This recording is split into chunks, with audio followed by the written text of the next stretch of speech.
அதுக்கு அங்குள்ள ரசிக கூட்டம் இங்க எப்படி தற்குறிகள் தமிழ்நாட்டுல ஒரு கூட்டம் போச்சோ அதே மாதிரி பாண்டிச்சேரியிலயும் ஒரு கூட்டம். அங்க அந்த பொதுக்கூட்டத்தை போட்டு அந்த ஒரு ஒரு பஸ்ஸை நிப்பாட்டி அந்த பஸ்ஸுக்கு மேலே ஏறி நின்று நீ 10 நிமிஷம் பேசுற, அந்த 10 நிமிஷம் பேச்சும் அரசியல் பேச்சா? ருஷியானந்த் அந்த ஊருக்காரர்ல, அவர் அங்க அவரோட இருப்பை தக்க வைக்கிறதுக்காக ஏதோ ஒன்று பண்ணணும்னு நினைக்கிறாரு. தமிழ்நாட்டில் பாருங்க, நாங்கள் வந்து பண்றோம், அங்கே வந்து எங்களுக்கு கவர்மெண்ட் ஒத்துழைப்பு கொடுக்க மாட்டேங்குது. இது வரைக்கும் தமிழ்நாட்டு அரசியல் வரலாற்றில் மட்டும் இல்லை, இந்திய அரசியல் வரலாற்றிலேயே எந்த கட்சிக்குமே இப்படி ஒரு கூட்டத்துக்கு போனோம் அப்படின்னா QR கோடு, ரோட் ஷோ தான் கேட்டாங்க. நீ ரோட் ஷோலாம் தர முடியாது, நீ வந்தியா ஒரு இடத்துல உட்காந்து ஒரு 10 பேர் முன்னாடி பேசிட்டு போ அப்படிங்கிற கதை தான். மக்கள்கிட்ட எதை சொல்லணுங்கிற ஒரு தெளிவு இல்லை. அங்கே போய் திமுக கவர்மெண்ட்டை குறை சொல்ற, அங்கேயும் அந்த அந்த அந்த அந்த கவர்மெண்ட்டுக்கும் திமுகவுக்கும் என்ன சம்மந்தம் இருக்கு? பொருட்டாவே பாண்டிச்சேரி மக்களும் கருதலை, தமிழ்நாட்டு மக்களும் அதை பார்க்கணும். சினிமாவில் அவருக்கு எக்ஸ்பீரியன்ஸ் முடிஞ்சு போச்சு, சீசன் முடிஞ்சு போச்சு. வாக்கு கேட்கணும், வாக்கு கேட்கறதுக்கு உன்னோட உழைப்பை நீ எவ்வளோ போடுறங்கிறத பொறுத்து இருக்கு. நீ இப்போ வரைக்கும் ஏசியை விட்டு வெளியே வர மாட்டேங்கிறிய. அது இல்லாமல் வெறுமனே அறவேக்காட்டுத்தனமா நீயும் அப்படிதான் இருப்ப, உன்னோட கட்சிக்காரங்களையும் அப்படிதான் வளர்த்தெடுப்போம்னா விஜயை வந்து இயக்குறதும் பிஜேபி தான். இந்த கரூர் சம்பவத்துல இருந்தே நீங்க பிஜேபிக்கும் விஜய்க்குமான நெருக்கத்தை நீங்க நல்லா பார்க்கலாம்.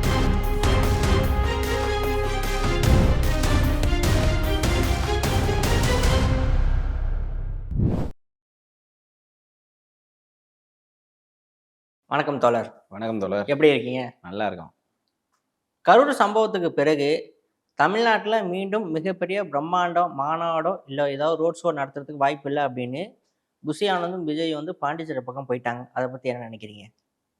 பாண்டிச்சேரியிலுமே வந்து அவங்கள அடிச்சு விரட்டாத குறை தான். புஷி ஆனந்த் அந்த ஊருக்காரர்ல, அவர் அங்கே அவரோட இருப்பை தக்க வைக்கிறதுக்காக ஏதோ ஒன்று பண்ணணும்னு நினைக்கிறாரு. தமிழ்நாட்டில் பாருங்க, நாங்கள் வந்து பண்ணுறோம், அங்கே வந்து எங்களுக்கு கவர்மெண்ட் ஒத்துழைப்பு கொடுக்க மாட்டேங்குது. இப்போ ரங்கசாமியோட வந்து அவருக்கு ஒரு இணக்கம் இருக்கிறதா சொல்கிறாங்க. ரங்கசாமி யாரோட இருக்காப்புல? பிஜேபி. ஆமாம். அப்போ பிஜேபி இருக்கிற இடத்துல இவருக்கு வசதியாக தான் இருக்கும். ஆனால் ஆரம்ப காலகட்டத்தில் அவங்களும் எளிமையாக வந்து அனுமதி கொடுக்கலையே, நிறைய அது காவல்துறையோட பிரச்சனை இல்லை. நீங்கள் பாண்டிச்சேரியை சூஸ் பண்ணதுக்காக சொல்கிறேன்.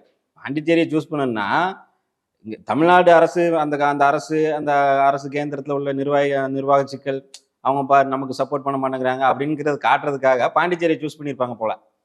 பாண்டிச்சேரியிலையுமே வந்து அரசு என்ன சொல்லுது, அதுக்கு ஒரே சான்று வந்து அந்த எஸ்பி அம்மா வந்து புஷி ஆனந்த் கிட்ட ஒரு காட்டமா ஒரு கடுமையா வார்த்தை பயன்படுத்தாங்க. உங்களால 41 பேர் உயிர் போயிருக்குடா, நீ நான் என்ன செய்யணும் நீ சொல்லாத அப்படின்னு சொல்லி ஒரு பொதுச் செயலாளரை அவ்வளோ காட்டமா பேசும்.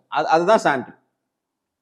உங்களை வந்து இது வரைக்கும் தமிழ்நாட்டு அரசியல் வரலாற்றில் மட்டும் இல்லை, இந்திய அரசியல் வரலாற்றிலேயே எந்த கட்சிக்குமே இப்படி ஒரு கூட்டத்துக்கு போனோம் அப்படின்னா QR கோடு.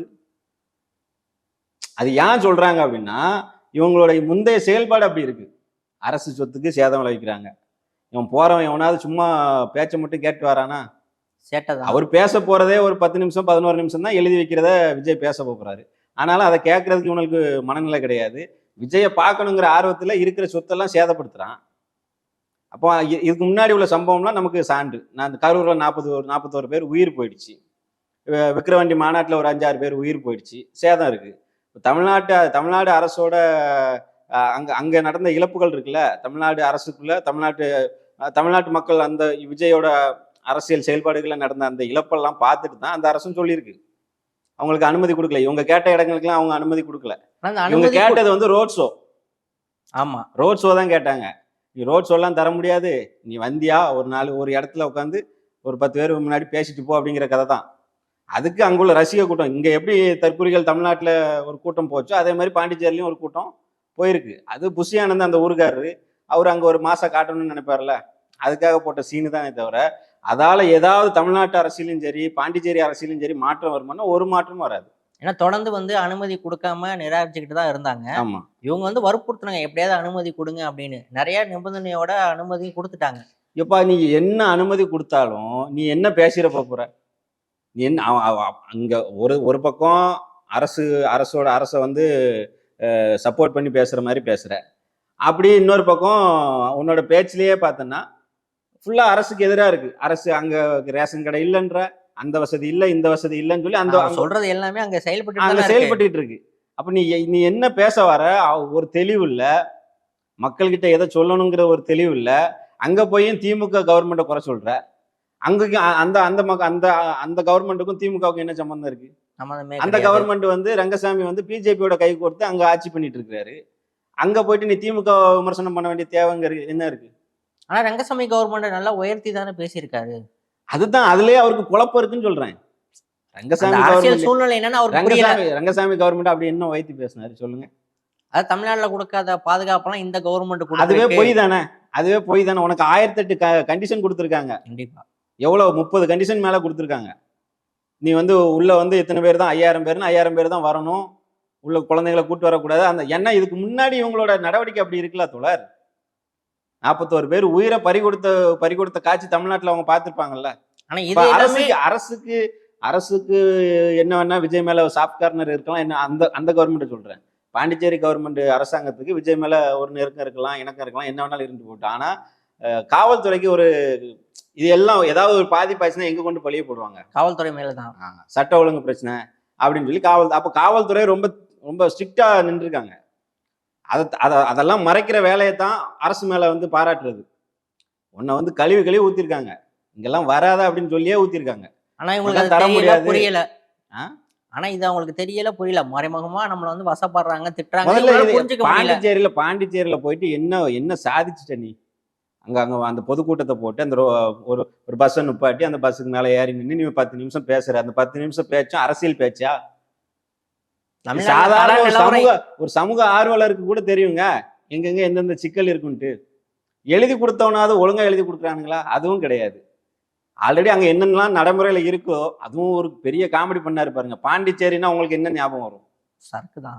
அப்புறம் பாண்டிச்சேரின்னா அவர் வந்து ஏதோ அவரு இந்த வார்த்தையை குறிப்பிடுறாரு. அது அவருக்கு ஞாபகம் இருக்கும்ல. அவர் அடிக்கடி பாண்டிச்சேரி போயிட்டு வர்ற ஆளு தான், தெரியும்ல. வீக்கெண்ட் டைம்ல சினிமா ஷூட்டிங்ல டைம்ல எல்லாம் வீக்கெண்ட் டைம்ல பாண்டிச்சேரி ஈஸியாருக்கு போயிட்டு வர ஆள் தானே அவருக்கு தெரியும். அதனால அதான் மையமா வச்சு கூட சொல்லியிருக்கலாம் அவரு. ஆமா, பாண்டிச்சேரியில போயிட்டு திமுக கவர்மெண்ட்டுக்கு எதிராக ஏதாவது பேசிடலாம், அது நமக்கு சாதகமா அமையும்னு பார்த்தாப்புல. அது எதுவுமே அது ஒரு பொருட்டாவே பாண்டிச்சேரி மக்களும் கருதல, தமிழ்நாட்டு மக்களும் அதை பார்க்கல. ஜோக்கரா தான் சினிமாவில் அவருக்கு எக்ஸ்பீரியர் முடிஞ்சு போச்சு, சீசன் முடிஞ்சு போச்சு. இப்போ அரசியல்லையும் வந்து அவர் ஏதாவது பண்ணலான்னு முயற்சி பண்றாரு. எதுவும் நடக்க போறதில்லை. ஏன்னா உங்ககிட்ட எந்த கொள்கையும் கிடையாது, ஒரு கோட்பாடு கிடையாது, மக்களை வழிநடத்தக்கூடிய ஒரு தலைமை பண்பு கிடையாது. ஒரு தலைவனா எப்படி இருக்கணுங்கிறதுக்கு உண்டான தகுதி உங்ககிட்ட இல்லை. எந்த தகுதியும் இல்லாம நீ மக்களை வழிநடத்தக்கூடிய ஒரு ஒரு அரசியல்ல உன்னை நம்பி வரக்கூடிய மக்களுக்கு இந்த இந்த ஒரு வழியை காட்டக்கூடிய அளவுக்கு உன்கிட்ட ஒரு ஆற்றல் இல்லை. அரசியலா சக்தியா நீ மாறவே முடியாது. மக்களை நேசிச்சாதாங்க உங்களுக்கு அந்த பண்பு வரும். இவன்கிட்ட மக்களை நேசிக்கிற பண்பே இல்லையே. மக்கள் உன் கையை தொடணும்னு நினைக்கும் போது நீ கையை வெட்டி விட்டனா, அன்பு 41 பேர் இறந்த இடத்துக்கு நீ இது வரைக்கும் நேர்ல போகல.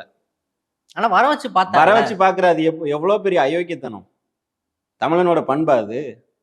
ஆனா இல்லாத புதுசா ஒரு கலாச்சாரத்தை உருவாக்குறாரு. நீ என்ன மகானா என்ன? நீ என்ன அப்படி புத்தர் மாதிரி ஒரு இயேசுநாதர் மாதிரி இல்ல வந்து வானத்துல இருந்து நேரா குதிச்சிட்டியா? யார் நீ?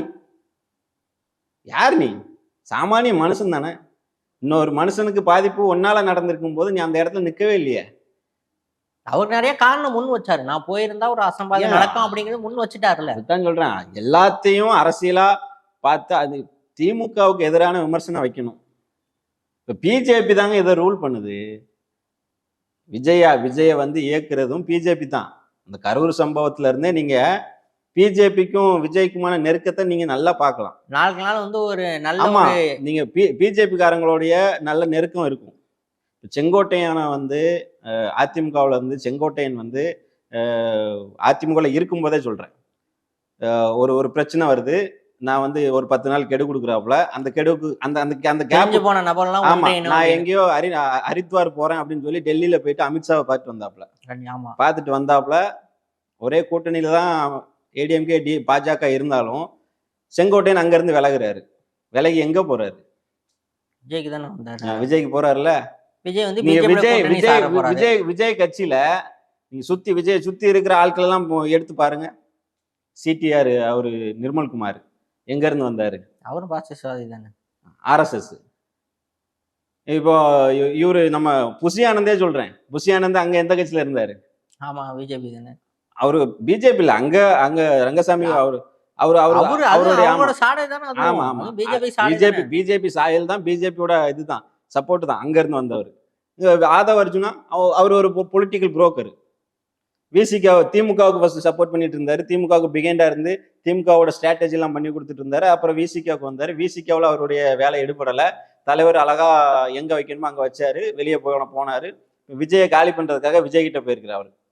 இப்ப அடுத்தால ஒரு ஒரு ஐபிஎஸ் ஒரு ஐஏஎஸ்ஆ. ஆமா ஆமா, எல்லாருக்கும் பின்னாடியும் ஆர்எஸ்எஸ் ரொம்ப தெளிவா வேலை செய்யுது. பிஜேபி இவங்களை இயக்குதுங்கிறது ரொம்ப தெளிவான ஒரு விஷயம். ஏன்னா விஜய் மேடை பேச்சு வந்து மிக கடுமையா இருந்துச்சு. அது வந்து என்ன கடுமை நீங்க அப்போ அதாவது வந்து கான்ட்ரோவர்சியா அந்த மக்களை கைத்தட்ட வைக்கிறதுக்கு நிறைய பேசினாரு. சினிமா வசனம் அவர் மாதிரி அதுல பேசினாரு. இருந்து இன்னும் அந்த சினிமா அந்த டப்பிங் ஸ்டுடியோ தியேட்டர்ல இருந்து வெளியே வரல. ஆனா அவர் மைக்கை பார்த்துட்டாலே டப்பிங் அந்த ஸ்டுடியோ ரூம் ஞாபகம் வந்துரும் போல. பஞ்ச் டைலாக்கா அடிச்சு ஒரு விடுறது. குறிப்பிட்ட நாட்களுக்கு முன்னாடி ஒரு பிரஸ் மீட்ல வந்து ஆதவ அர்ஜுனா வார்த்தையை முன் வைக்கிறாரு. அரசியல் ரீதியா தான் திமுக எங்களுக்கு எதிரியே தவிர தனிப்பட்ட எந்த விதம் எங்களுக்கும் திமுகவுக்கும் முன் விரோதம் ஆமாங்க, கிடையாது, எதிரி கிடையாது கொள்ளையெல்லாம் கூட அப்படின்னு டபுள் பெல்ட் கொள்ளையெல்லாம் கூட அடிச்சுக்கலாம்னு சொல்ற நபர் நீங்க என்ன என்ன என்ன சொல்லுவீங்க? அப்ப அவரோட நிலைப்பாடு இரட்டை நிலைப்பாடு தானே இருக்கு. நம்ம தாவைக்கா விஜயோட அந்த அந்த செயல்பாடு அத்தனையுமே இரட்டை நிலைப்பாடுகளோட தான் இருக்கும். ஆரம்பத்துல இருந்து இப்போ வரைக்கும். பாஜக எங்களுக்கு கொள்கை எதிரி. நீ எந்த கொள்கையை எதிர்த்துட்ட? பாஜகவோட எந்த கொள்கையை நீ எதிர்த்து பேசுற? இல்ல அவர் கொள்கைன்னா அந்த பாஜக கொள்கை என்ன அப்படின்னு அவரால் பேச முடியுமா? பாஜகவோட கொள்கை என்னன்னு தெரிஞ்சாதான் பேசவும் முடியும். அவர் அதனாலதான் சொல்றாரு, கொள்கை கேக்குறேன். எதிரி, கொள்கை கொள்கை என்ன? கொள்கை எதிரின்னு சொன்னதுக்கு அப்புறம் அவர் பாஜகவோட எந்த கொள்கையை எதிர்த்து விஜய் பேசிட்டாரு? ஒரு கொள்கையை எதிர்த்து பேசினதா சொல்லுங்க. நான் கொள்கை தலைவர்களா 5 பேரை வைக்கிறேன். அந்த 5 பேருக்கு உண்டான அவங்கள வந்து வெறுமனே படமாவும் அவங்க சிலைகளுக்கு மாலை போடுறதாவும் அவங்களுக்கு ஒரு பின்னாடி சம்பிரதாயம். இருக்கக்கூடிய வரலாறு எதுவும் அது தெரியாது. அது எதுவுமே அந்த மக்களுக்கு, உன்னை நம்பி இருக்கிற தாவைக்கா ரசிகர்களுக்கு, தாவைக்கா கட்சிக்காரங்களுக்கு நீ சொல்லியும் கொடுக்க மாட்டேங்கிற. ஏன்னா சொல்லி கொடுக்கறதுக்கு உங்ககிட்ட என்ன இருக்கு சார்? விஜய் வந்து பாஜகங்கிற ஒரு கட்சியால வழிநடத்தப்படக்கூடிய ஏ டீம். தமிழ்நாட்டில் இந்த மாதிரி 2-3 டீம் இருக்கு. பி டீம்லாம் சொல்ல வேண்டாம். ஒன்று பாஜகவுக்கு ஒரு டீம் ஆதரவாகவும் ஒரு டீம் எதிராகவும் பாஜகவே உருவாக்கி செயல்படும். புரியுதா உங்களுக்கு? மற்ற மாநிலங்களில் நீங்க ஒப்பிட்டீங்கன்னா இது தெரிஞ்சிடும். இப்போ உதாரணத்துக்கு ஓவைசிலாம் இருக்கார்ல, தீவிர பாஜகவோட எதிர்ப்பாளர் மாதிரி இருக்கும். ஆனா அந்தந்த மாநிலங்களில் உள்ள அந்த மாநில கட்சிகளுடைய ஓட்டுகளை பிரிக்கிறதுக்கு இந்த மாதிரியான கட்சிகளை வந்து இருந்தாலும் பீகார் சட்டமன்ற தேர்தலும் ஒரு 5-6 இடத்துல அவர் வந்து ஜெயிச்சு வந்துட்டாருங்க. அதுதான் நான் சொல்றேன். அது வந்து பாஜக உள்ள வர்றதுக்கு ஒரு ரூட்டு. பாஜகவோட அரசு உள்ள வர்றதுக்கு இவங்களெல்லாம் வந்து வெளியில நின்று பாஜகவை எதிர்க்கிற மாதிரி எதிர்ப்பாங்க. இவங்க பிரிக்கிற ஓட்டெல்லாம் எங்குள்ள ஓட்டா இருக்கும்னா, அங்க லோக்கல்ல அந்த அந்த மாநில கட்சிகள் ரொம்ப ஸ்ட்ராங்கா இருப்பாங்கல்ல, அவங்க மேல இருக்கிற அதிருப்தி ஓட்டுகள் எல்லாமே இங்க வரும். அப்ப இவங்களுக்கும் அது பலன் அளிக்காது. அந்த கட்சி மாநில கட்சிகளுக்கும் பலன் அளிக்காது. அது யாருக்கு டைரக்டா யாருக்கு அந்த அது கிரெடிட் போய் சேரும்னா பிஜேபிக்கு போய் சேரும். இப்ப அந்த வேலையைத்தான் இங்க வந்து இப்ப சீமான், விஜய் இந்த மாதிரி கட்சி எல்லாருமே கடுமையா பிஜேபி எதிர்க்க தானே செய்யறாங்க. எந்த மேடை பேச்சா இருந்தாலும் சீமான்லாம் வந்து அவ்வளோ ஒரு எதிர்க்கிற மாதிரி நடிக்கிறாங்களே தவிர எதிர்க்கல. எதிர்ப்புங்கிறது என்னங்க? இப்ப விடுதலை சிறுத்தைகள் கட்சி இருக்கு. நீங்க இந்தியாவுல எங்கேயோ ஒரு மூலையில இப்ப மணிப்பூர்ல பிரச்சனை நடக்கும்போது நாம அங்க முதலா குரல் கொடுத்தோம். விடுதலை சிறுத்தைகள் கட்சி தான் இங்க அறிக்கையும் கொடுத்துச்சு. தலைவர் திருமா தான் அதுக்குண்டான கண்டனத்தை முதல்ல தெரிவிச்சாரு. இப்போ உதாரணத்துக்கு இந்த இந்தியா கூட்டணி இன்னைக்கு வந்து பாஜக வந்து மத்தியில வந்து பெரும்பான்மையெல்லாம் இல்லை, ஒரு தொங்கு சதையா தான் உட்கார்ந்துட்டு இருக்கு. தேவகவுடா அவரு சந்திரபாபு நாயுடுவும் நிதிஷ்குமாரும் வந்து கையை விரிச்சாங்கன்னா அங்க ஆட்சி கவுந்துரும். அப்போ அதுக்கு ஆப்போசிட்டா இன்னைக்கு வந்து காங்கிரஸ் தலைமையில ஒரு இந்தியா கூட்டணியை வந்து வலுவா உருவாகி இன்னைக்கு எதிர்கட்சியா காங்கிரஸ் தலைவர் ராகுல் காந்தி உட்கார்ந்து இருக்காருன்னா அதுக்கு அடித்தளம் விட்டதுல வந்து தலைவர் திருமாவோட பங்கு மிகப்பெரிய பங்கு. அப்போ ரங்கசாமி இந்த ஆதரவு கொடுத்ததுக்கான பின்னணி வந்து நிச்சயமா பிஜேபி இருக்குன்னு நம்மளால தெளிவா பார்க்க முடியுது. இதை மையமா வச்சு வரக்கூடிய அடுத்து புதுச்சேரி தேர்தலில் இந்த 2 கட்சியும் கூட்டணி வைக்கிறதுக்கான வாய்ப்புகள் ஏதாவது இருக்கா? அதுக்கு வாய்ப்பு இல்லை. இல்ல நீங்க ரங்கசாமியோட விஜய் கூட்டணி வைக்கிறதுக்கு வாய்ப்புகள் இருக்கான்னு கேக்குறேன். அது அந்த கட்சியோட நிலைப்பாடு. நம்ம அதுக்குள்ள கருத்து சொல்ல முடியாது. அவங்க வெளிப்படையா அவங்க வைக்கலனாலுமே இப்ப அவங்க கூட்டு தான். ரங்கசாமி யாரு? ரங்கசாமியை இயக்குறது வந்து பாஜக. புதுச்சேரி கவர்மெண்ட்டை ரூல் பண்ண நினைக்கிறது, ரூல் பண்ணிட்டு இருக்கிறது பாஜக. இப்ப விஜய் வந்து அவங்களோட இருக்கும்போது நேரடியா நீங்க உறவு வச்சுக்கிட்டாதான்ட்டுலாம் இல்ல. இவர் அப்படி பண்ண முடியாதுல்ல. பண்ணுனா இப்ப ஆல்ரெடி என்னோட அரசியல் புரிதல்ல சொல்றேன். ரங்கசாமி முதலமைச்சரா இருந்தா, அப்ப ரங்கசாமி முதலமைச்சர் கனவுல இருந்து அவரை தூக்கி தூர போட்டுட்டு, நீங்க விஜய் தான் அந்த இடத்துக்கு தாவே விஜய் கூட வரமாட்டார், புஷி தான் வருவார்னு நினைக்கிறோம். ஆமா. புஷிய தான் நீங்க வைக்க முடியும். அந்த ஊர்க்காரர்ல அவரு. ஆமா, அதுக்காக தான் அவரும் காய் நகர்த்துறாரு. ஆமா, ஆமா. அது புஷி தான் இந்த பாண்டிச்சேரி பொதுக்கூட்டத்துக்கும் புஷி தான் காரணம். தமிழ்நாட்டுல அவங்களால வந்து கரூர் சம்பவத்துக்கு அப்புறம் வெளியில வர முடியல. வெளியில வந்தாலும் அது என்ன இம்பாக்டா இருக்குங்கிறதுக்கு ஒரு சின்ன வெள்ளோட்டம் விட்டுருக்காங்க. புரியுதா உங்களுக்கு? தமிழ்நாட்டுக்குள்ள வந்தா ஒரு பொதுக்கூட்டத்துக்கு போட்டு ஒரு கூட்டத்தை கூட்டினா இங்க என்னெல்லாம் விமர்சனங்கள் வரும், இல்லை மக்கள் அதை எப்படி எடுத்துப்பாங்க அப்படிங்கிறத ஒரு வெள்ளோட்டம் மாதிரி இப்போ புதுச்சேரியில் போட்டு பார்த்துட்டு இப்போ அடுத்தால தமிழ்நாட்டுக்குள்ள பண்ணுவாங்க. ஜனநாயகபூர்வமாக உன் கட்சி பொதுக்கூட்டம் நடத்துறதுக்கோ உன்னோட அரசியலை வந்து தேர்தலை நோக்கி நகரும் போது உன்னோட பிரச்சாரத்துக்கு நீ பயன்படுத்துறதுலாம் பிரச்சனையே கிடையாது. ஆனா பிரச்சாரங்கிறது எந்த வடிவில் இருக்கணும்? உன்னோட கொள்கையை சொல்ற மாதிரி இருக்கணும். மக்களை வந்து அமைப்பாக்குறதுல இருக்கணும், அரசியலாக்குறதுல இருக்கணும். அது இல்லாம வெறுமனே அறவேக்காட்டுத்தனமா நீயும் அப்படிதான் இருப்ப, உன்னோட கட்சிக்காரங்களையும் அப்படிதான் வளர்த்து எடுப்போம்னா மற்ற கட்சிகள் வேடிக்கை பார்க்காதுல்ல. கட்டாயம் அதை எதிர்ப்பாங்க. அப்ப அந்த எதிர் விமர்சனங்களையும் தாங்கிக்க வேண்டிய தேவை விஜய்க்கு இருக்கு. இப்போ வர தேர்தலில் நிச்சயமா விஜய் மிகப்பெரிய பின்னடைவு சந்திப்பார் நீங்க எதிர்பார்க்குறீங்களா? பின்னடைவு இல்லைங்க. அரசியல் அவர் ஒரு எந்த இடத்துக்கு முதல்ல நிக்கட்டும். இந்த தேர்தலை சந்திச்சாதானே தெரியும் அவர்கிட்ட என்ன மதிப்பீடு இருக்குன்ட்டு. நீங்க சோசியல் மீடியா, இந்த யூடியூப்ல விலை கொடுத்து வாங்கி அதெல்லாம் சும்மா வெறும் ரீல்ஸ் அதெல்லாம் வச்சு நீங்க வந்து ஒரு தலைவனை வந்து கணக்கிடுறதோ, இல்லை வந்து ஒரு தலைவன் வந்து நாளைக்கு விஜய் வந்து முதல்வர் ஆவார் அப்படிங்கிற கற்பனைக்கெல்லாம் போக வேண்டாம். நீங்க கிரவுண்டுக்கு போகணும். கிரவுண்ட்ல மக்கள்கிட்ட தெருவா நடக்கணும், மக்களை சந்திக்கணும், வாக்கு கேட்கணும். வாக்கு கேட்கறதுக்கு உன்னோட உழைப்பை நீ எவ்வளவு போடுறங்கிறத பொறுத்து இருக்கு. நீ இப்ப வரைக்கும் ஏசியை விட்டு வெளியே வர மாட்டேங்கிறிய.